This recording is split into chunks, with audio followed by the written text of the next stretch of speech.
When we began to look at the whole question of Yibum, we learned the verses in Deuteronomy, in Devarim. And we said, Ki yeshvu echem yachtav, when brothers dwell together, umeit achad mehem uven ein lo, and one of them dies childless, lo tieh eshet hamet achutza liisha, the wife of the dead shall not be married unto somebody, some stranger, but Yevamot yavo aleha, her husband's brother, her yavam shall yavo aleha, and it's yavo. It literally means to go in unto her. Yavo aleha ulkacha lo leisha, and will go into her and will take her to him to wife.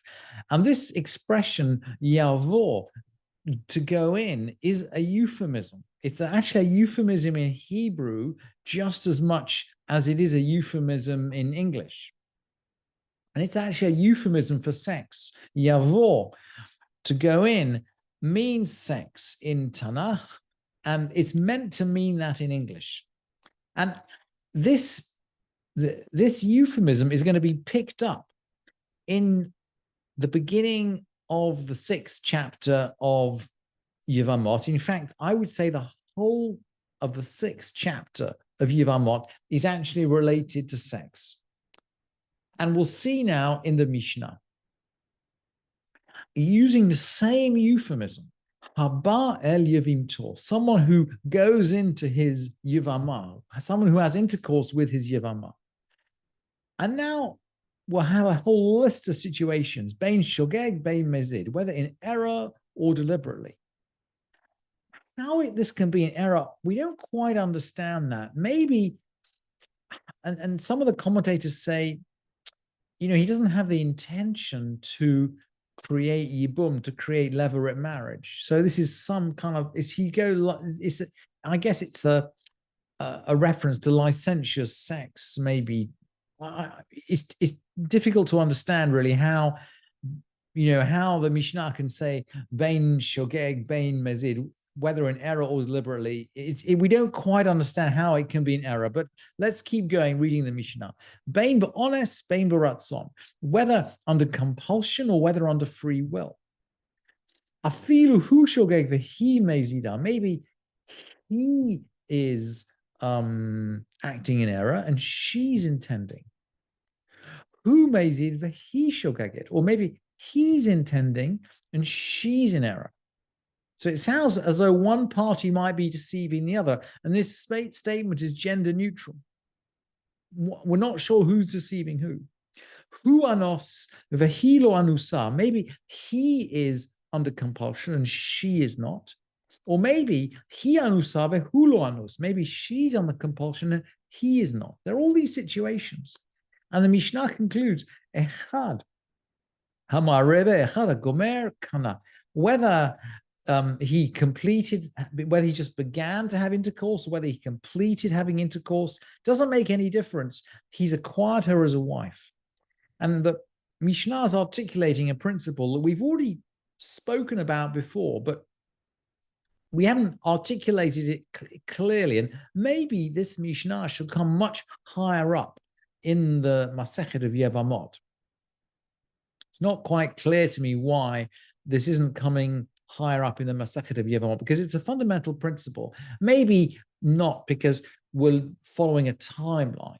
So we began with the death of the brother, and then we go on to possible promises and betrothal, and now we're getting onto the act of Yibum itself. Maybe we're following a timeline rather than following the principles. But the principle that the Mishnah is articulating is that Yibum, i.e. levirate marriage, is only really sealed when the marriage is consummated. And it doesn't seem to matter how the marriage is consummated, but it's sealed at that point.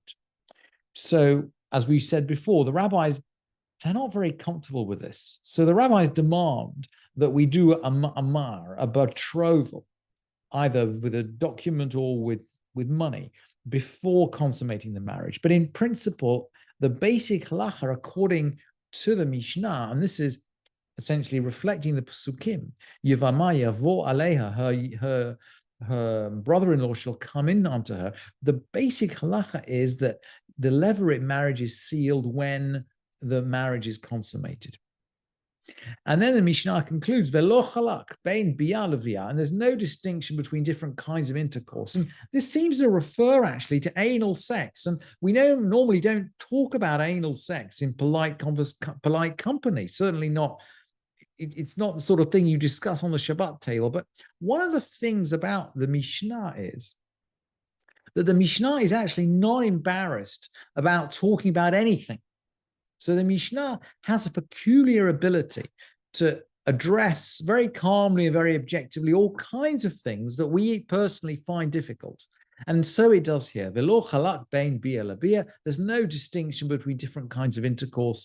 They're all equal as far as cementing the Yibum is concerned. And once we've got on to the question of what sort of intercourse is required to cement the Yibum, we go on to talk about different kinds of intercourse and forbidden relationships. Because as we've said before, what the tractate of Yevamot, what we're doing here in Yevamot is not just defining Yibum, defining levirate marriage, but we're defining marriage in general. And so the Mishnah is going to take the opportunity to, once it's begun the question of sex, to define different kinds of relationships. So the Mishnah continues, and similarly, if someone has intercourse with any of the forbidden relationships in the Torah. So we begun by talking about a relationship which is commanded by the Torah. The brother-in-law is commanded to raise a son for his deceased childless brother. And we've said, as far as that command is concerned, any kind of intercourse works. And by the way, when we get to the end of the sixth chapter, as we said, the sixth chapter is really focused on sex.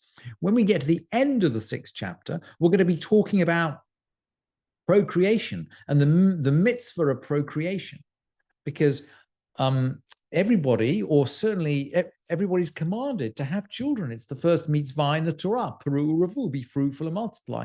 And so there's this sixth chapter of Yevamot begins with a command to procreate on behalf of a deceased brother, and it ends with a command which is incumbent on essentially everybody. And in the middle, between these two commands, is going to deal with forbidden relationships. So it says, so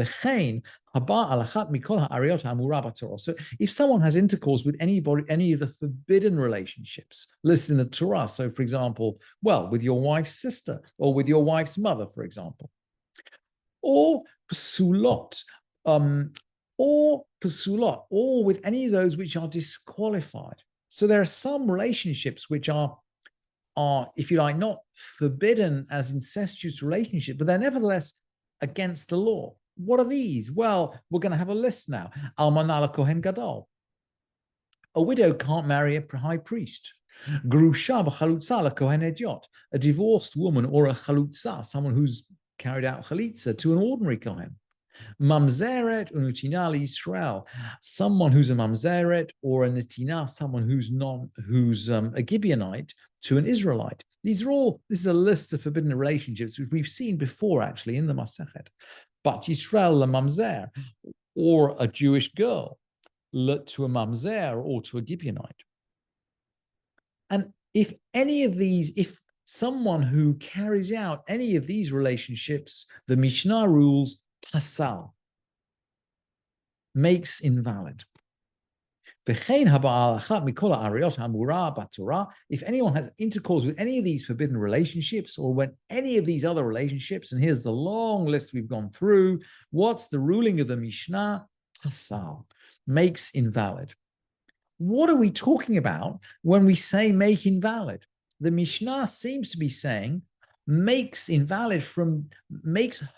invalid from marrying a priest. A priest can't marry someone who's had a forbidden relationship.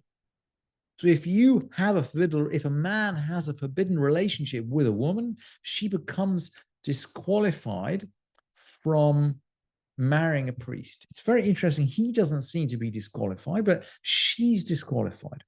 And then the Mishnah continues with exactly the same close as we saw previously. In the previous Mishnah closed, Velo chalak bein bia levia. There's no difference between different kinds of intercourse. In the second Mishnah, we can see we're in a sort of poetic frame of mind here, closing in exactly the same way. Velo chalak bein bia levia. Doesn't matter what kind of intercourse, any of these kinds of intercourse disqualify a woman from marrying a priest. And then following this theme, we're going to learn a halacha about the daughter of a priest. And for this, we need a couple of verses from Vayikra, from Leviticus, from the Parsha of Emor, which explain, Uvat Kohen kitiel ishzar, a priest's daughter, if she's married to a common man, hibi trumat kodashim lo tochel, she can't eat truma. A priest's daughter will eat truma as long as she's in the priest's family. But once she marries an ordinary guy, she can't eat truma anymore. And if the situation reverses, she can go back to her father's house. Uvat kohen kitiel almana grusha, if the priest's daughter be a widow or a divorced person, vezera ein la, with no child, the kind of situation we're thinking about in our masachet, in our tractate. Veshava al beit aviha, and she comes back to her father's house. Kinoreha milechem aviha tuchel, she can eat of her father's bread just as in her youth. So in other words, when the daughter of a Kohen leaves her father's house, she stops eating truma, and if she comes back childless, she can start eating truma again. And the Mishnah will say, Almana la Kohen gadol, grusha v'chalutza la Kohen ediot, a widow married to a high priest, or a divorced woman or a chalutza to an ordinary priest. These are the forbidden relationships that we've just learned about. Min ha'erusin lo yochlu bitruma. From the time that she's betrothed, she can't eat truma. She can't eat truma. So if this widow married to a high priest was the daughter of a Kohen, maybe she's a daughter of a Kohen who became divorced, childless. She's back in her father's house. But as soon as she becomes betrothed to a high priest, as soon as she becomes betrothed in a forbidden relationship, she can't eat truma anymore. As soon as the betrothal takes place.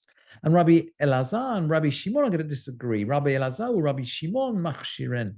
Rabbi Elazar is going to, apologies for the translation on the source sheet, it's Rabbi Elazar. Rabbi Elazar and Rabbi Shimon are going to allow her. And everybody's going to agree, nit alma or nit garsha min hanisuin, if they became widows or were divorced after the marriage took place. So in other words, they become engaged, they become married, and then they become widowed or divorced. Pesulot, they're no longer eligible to eat truma.